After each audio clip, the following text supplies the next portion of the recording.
Каскад Вилюйских ГЭС – бюджетообразующее предприятие, комплекс гидравлических электростанций в России. Расположен на реке Вилюй. Основная часть строительства осуществлена в советский период. Возведение каскада связывалось с развитием промышленности и освоением значительного природного потенциала Якутии. Вилюйские ГЭС дали возможность начать широкомасштабную разработку алмазных месторождений Якутии. Основным потребителем электроэнергии является закрытое акционерное общество «Алроса».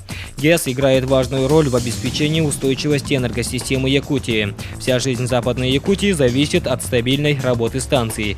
Ведь трудно представить себе жизнь без электричества. Без него в современном мире ни одно предприятие не может работать, так как в век информатизации и технологий электричество является неотъемлемой частью нашей жизни. Плотина – это основной водоподпорный элемент, который позволяет нам, так скажем, создать, собственно, гидростанцию. Значит, наша, в частности, плотина представляет собой, является каменно-земляной, сделана только из наших местных материалов, значит, представляет собой, длина ее 600 метров, ширина по основанию 320 метров, высотой 75 метров. Основной водоподпорный элемент у нас это, значит, суглинок. Если вот здесь на схемке посмотреть, в поперечном разрезе, водоподпорный элемент состоит из экрана от основания до 234 отметки и ядра от 234 и, грубо говоря, до 250 отметочки. Вот, собственно, вот этот водоподпорный элемент и позволяет нам задерживать воду в верхнем бьефе и не пропускать ее, так скажем, в нижний бьеф. А какой объем воды удерживает эта плотина? Ну, так скажем, в зависимости от времени года разный объем воды, но существует такое понятие, как нормальный подпорный уровень. Для нашего сооружения нормальный подпорный уровень – это 246 отметочка, и при этой отметочке объем воды, который мы удерживаем, составляет 40,4 километра кубических. То есть выше, если мы посмотрим вот сюда, сейчас немножечко мы плотину пока опустим, если посмотрим мы вот сюда, вот наша плотинка, и значит за счет того, что мы, значит, Вилюй подперли здесь, значит, мы образовали Вилюйское водохранилище. Вот здесь, вот если всю эту воду, так скажем, собрать, грубо говоря, в какую-то призму стеклянную, так скажем, вот представьте себе, что это будет 40 километровых кубов, так скажем. Вот. А насколько это много? Это очень много, это одна из крупнейших вообще в мире по объему водохранилищ, значит, Вилюйское водохранилище. Если брать, значит, по типу, значит, она в принципе, так скажем, у нас имеет конфигурацию достаточно интересную, разделяется на две ветки, то есть длина по Вилюю 450 километров и еще, значит, у нас получается, грубо говоря, 250 километров по Чоне. То есть, вернемся к плотине. Значит, строили, если вы, во всяком случае, наверное, слышали, где-то читали, что строили ее достаточно трудно. Значит, в 1967 году был запущен первый агрегат. Значит, я еще повторюсь, строили ее из местных материалов, и в общем-то, еще как бы, кроме противофильтрационного элемента, здесь какие есть еще основные, так скажем, элементы. Это вот упорная призма, так называемая, из рядового камня, которая и удерживает, собственно, этот противофильтрационный элемент, и так называемая пригрузка. Значит, сам еще экран, так скажем, и ядро плотины, так скажем, соседствующие слои, есть еще так называемые фильтры. Это сделано для того, чтобы вода впоследствии не вымыла, так скажем, этот противофильтрационный элемент, да, не вымыла, так скажем, не образовала сосредоточенную фильтрацию и какой-то проран. Если бы этих фильтров бы не было, то плотина бы просто так скажем, такое долгое время не смогла бы существовать. А уровень воды как регулируется? Уровень воды мы, значит, собственно, тут, так скажем, главным у нас регулирующим, так скажем, устройством является водосброс. Он открытого типа. Значит, в весенние периоды, когда у нас образуются, так скажем, излишки воды, мы эту воду сбрасываем через водосброс. Вот вы видели, да? Я показывал сегментный затвор. Да, есть сегментный затвор. Пролет его 40 метров, высота 15 метров. Вот. Мы, значит, считаем, так скажем,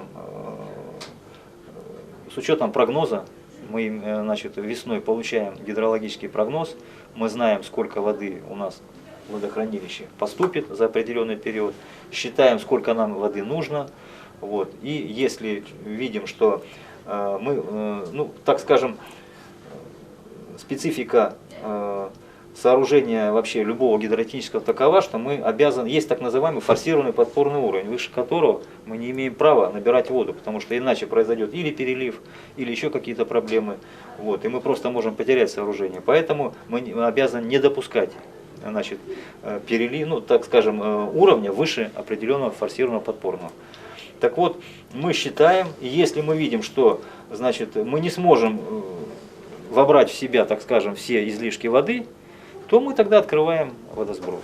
В августе 1958 года правительством СССР было принято решение о строительстве гидроэлектростанции на реке Вилюй. Строительство первой в Западной Якутии ГЭС проходило в экстремальных условиях вечной мерзлоты и сурового климата. Температура опускалась до минус 60 градусов по Цельсию. Опыта подобного строительства еще не было, техника не выдерживала мороза, выходила из строя. Многие технологии приходилось разрабатывать на месте. Как вы видите, здесь находится 4 гидрогенератора.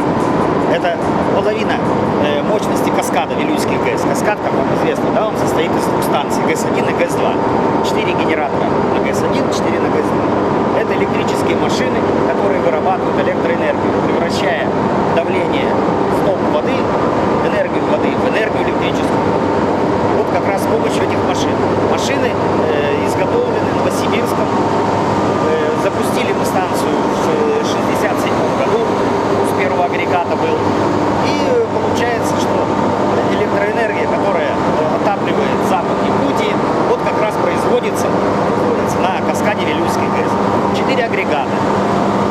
Электроэнергия с генератора поступает, с шин генератора поступает на распределительное устройство, дальше преобразуется, поднимается наверх, уходит на улицу, где у нас находятся силовые трансформаторы, там преобразуется 220 киловольт, и дальше по линиям электропередач передается в Мирный Айкаус.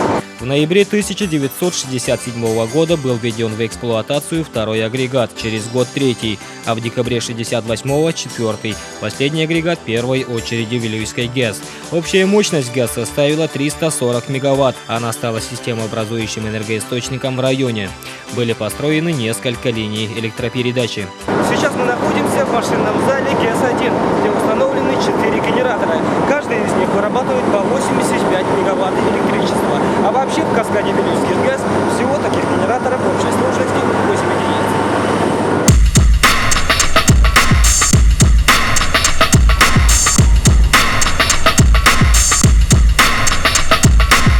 В машзале Вилюйской ГЭС-1 находятся часы, бронзовые стрелки которых застыли на 19 часах 57 минутах.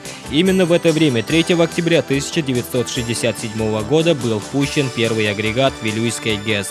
Часы стоят, но время идет. По сравнению с 1967 годом здесь многое изменилось, появилась современная техника, более автоматизированная, приспособленная ко всем стандартам. Для обеспечения надежности работы агрегатов в каскаде установлены регуляторы скорости. Они учитывают количество подаваемой через трубки воды, скорость вращения генераторов, частоту вращения. И если раньше были установлены механические генераторы, то с 2008 года стоят вот такие автоматизированные регуляторы. Они также все на мониторах отображается: скорость, частота, положение, мощность. Ну, буквально все учитывается. И если в случае чего они могут остановить подачу воды. Ну а если сам регулятор выйдет из строя, существует аварийное отключение подачи воды. Технологии изменились, но одно остается неизменным – это люди. В каскаде все еще трудятся люди, преданные своему делу. Именно им известна каждая, даже самая мельчайшая деталь гидроэлектростанции. В данное время вы что ремонтируете? Мы проводим разборку горизонтальных маслобойных ходов 220 киловольт. Разборка, ревизия. А в основном что ремонтируете? Воздушные выключатели, металлические колод масляные, трансформаторы, повышающие, понижающие. А вот сами обучение где проходили? Я в Светлом техникуме. А что самое сложное в вашей работе? Там, в принципе, наверное, ничего. А своей работой гордитесь? Да? Ну как, людям свет несем, тепло. Помогаем народу, так сказать. А в плане техники безопасности какие требования у вас? Ну, техника безопасности у нас очень строгая. Как положено, наряд, допуск. Видите, что в этом к работе открываем распоряжение, по-другому никак.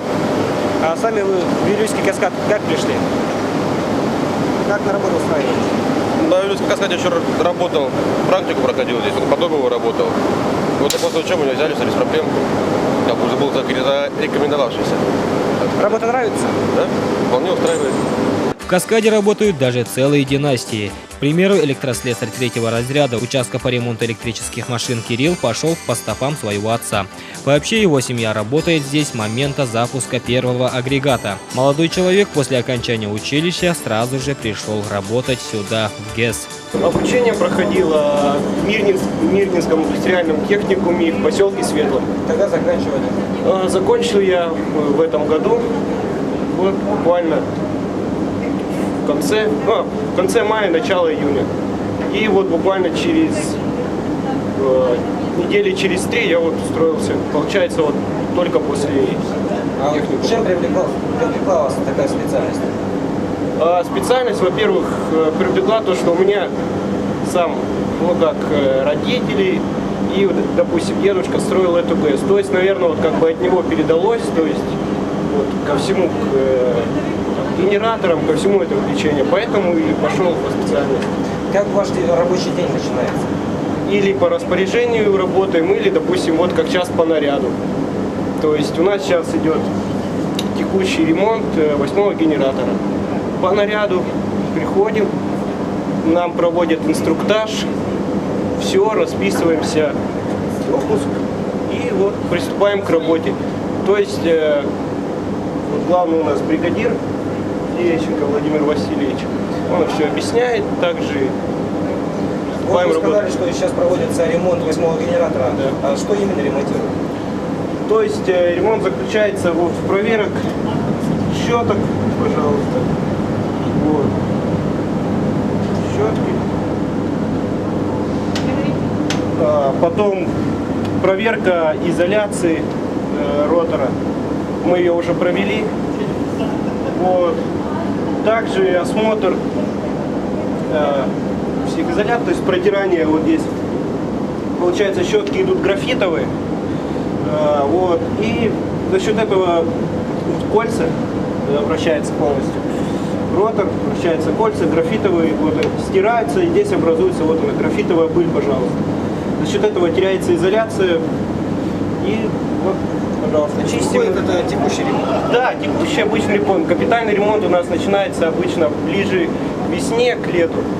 Вот, там уже полностью разбирается агрегат, и каждый участок выполняет, то есть, свою работу по этому агрегату. То есть там машины цех, наш, допустим, вот участок, допустим, выполняет на нас статор, ротор, и вот получается кольца, щетки, также возбудитель, якорь, это все, ну, то есть у каждого участка, как сказать, ну, то есть свое предназначение, вот, полностью по машине.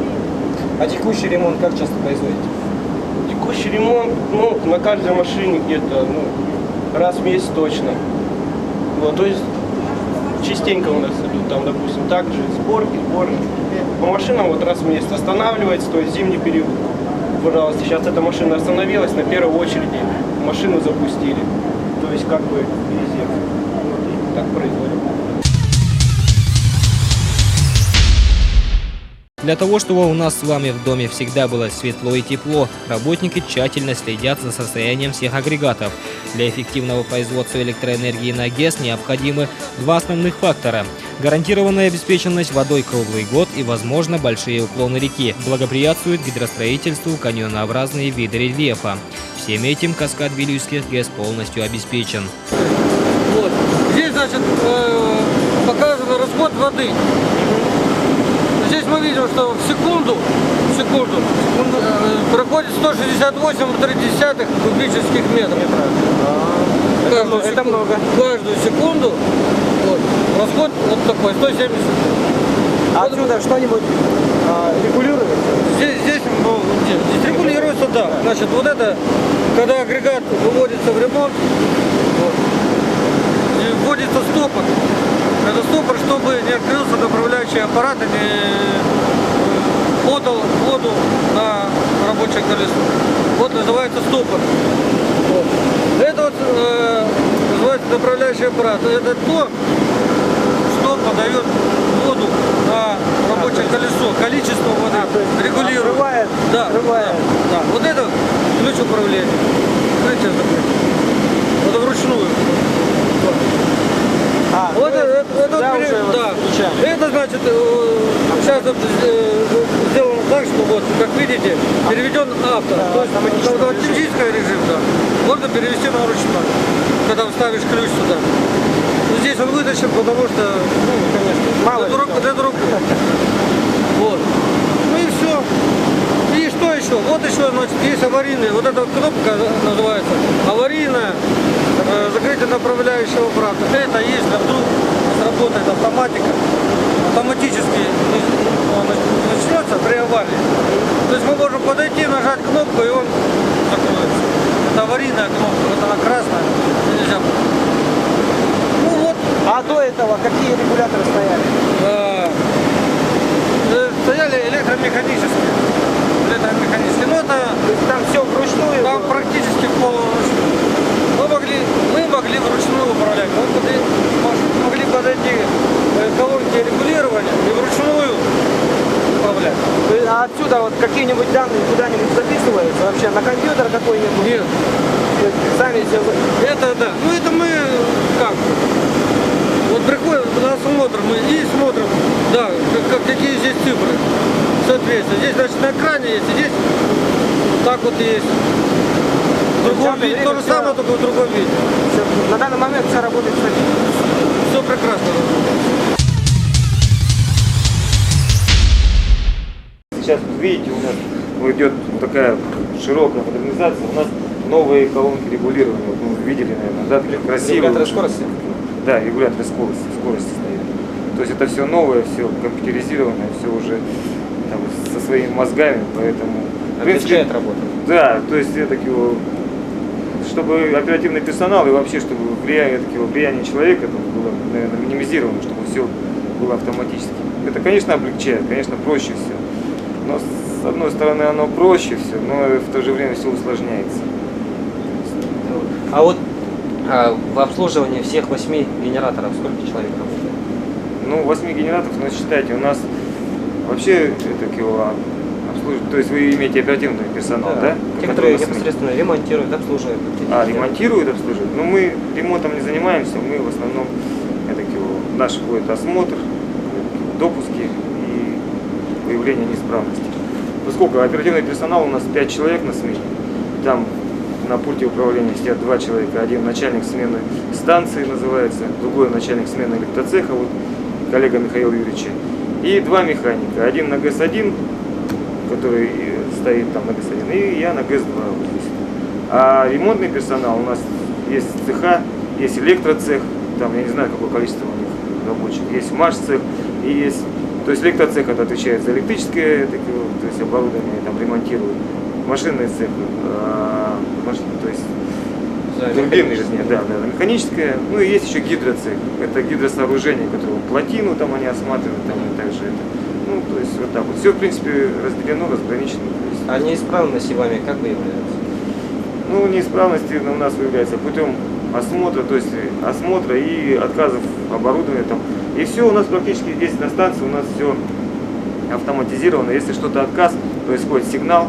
Сигнал у нас по генераторам конкретно, вот там видите, вверху лампочки вот стоят. То есть и они показывают, что на таком агрегате сигнал проходит звуковой и световой. То есть звуковой мы слышим здесь, например, сидим, что пошел сигнал, выходим, смотрим, на какой панели горит лампа. Подходим, там есть блинкера. Блинкера конкретно уже указывают, какая неисправность там.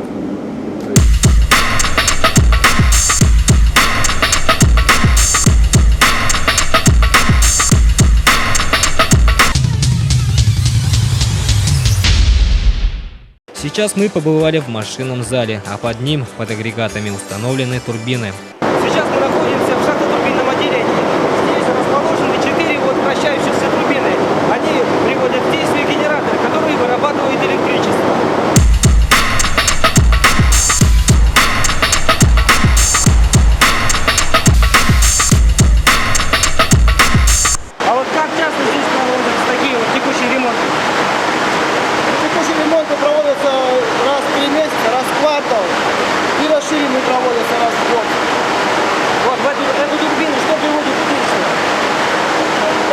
воды, падение воды. И вот падение воды на лопасть направляющего колеса приводит в движение сам агрегат.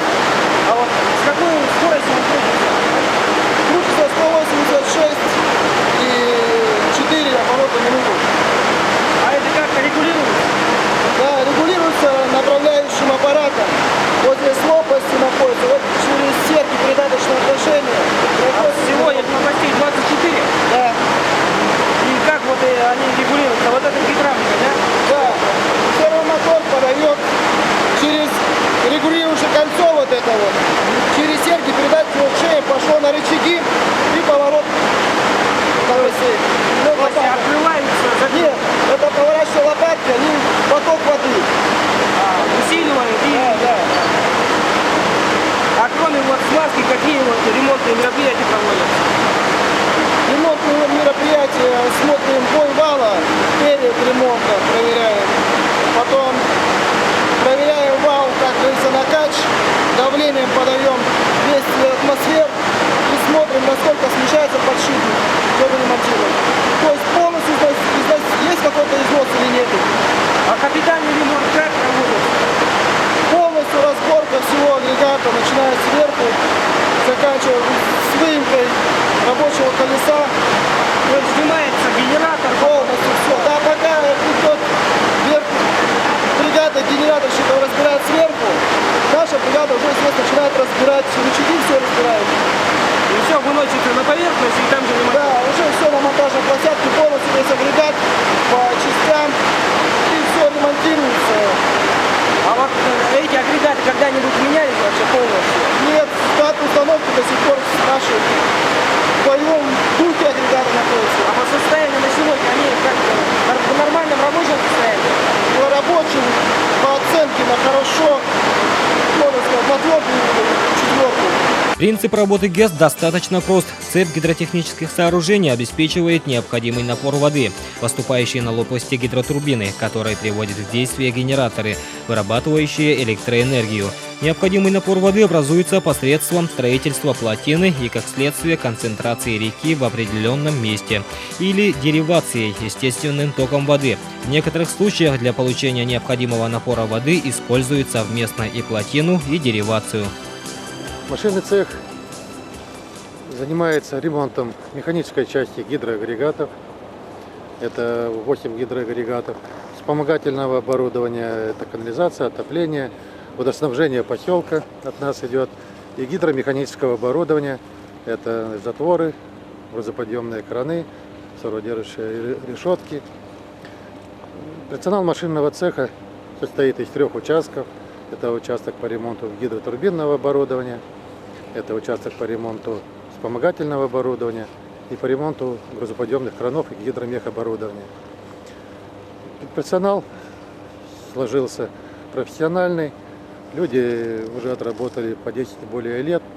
Также в последнее время есть вливание молодежи после техникумов, института. То есть работа идет слаженно. Все задачи и планы выполняются в срок. Оборудование работает. В зиму подготовились, можно сказать, неплохо. Получили паспорт готовности под номером 2 по Якутскэнерго. Замечаний по работе оборудования нет.